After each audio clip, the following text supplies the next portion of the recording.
क्या कहने भाई, क्या कहने, वाह वाह वाह वाह वाह। मरम्मत करने एक और शेर सर जरा गौर करना। अभी हैवान मेरे जिस्म के खुलिये में जिंदा है, अभी हैवान मेरे जिस्म के खुलिये में जिंदा है, अभी कुछ वक्त बाकी है मेरे इंसान बनने। वाह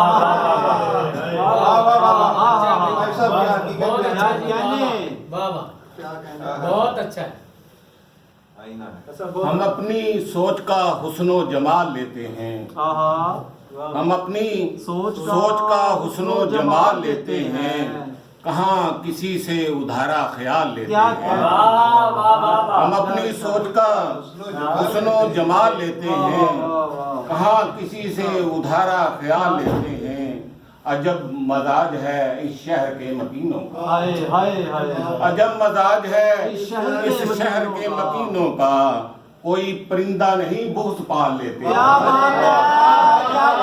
मजाज है इस शहर के मकीनों का, कोई परिंदा नहीं बुग़्ज़ पाल लेते हैं। नहीं बरसना तो ऐ बादलों चले जाओ, नहीं बरसना तो ऐ बादलों चले जाओ, हम अपने हाथ से दरिया उठा लेते हैं। एक कथा और उसके बाद इजाजत। हम अपने हाथ से, मैं तेरी सोच का महवर तो कभी था ही नहीं, मैं तेरी सोच का महवर तो कभी था ही नहीं, कैसे फिर तेरे फसाने में चला आया हूँ। मैं तेरी सोच का महवर तो कभी था ही नहीं, कैसे फिर तेरे फसाने में चला आया हूँ। एक भी शख्स नहीं तुझसा यहाँ पर महमूद, मैं किसी और जमाने में चला आया।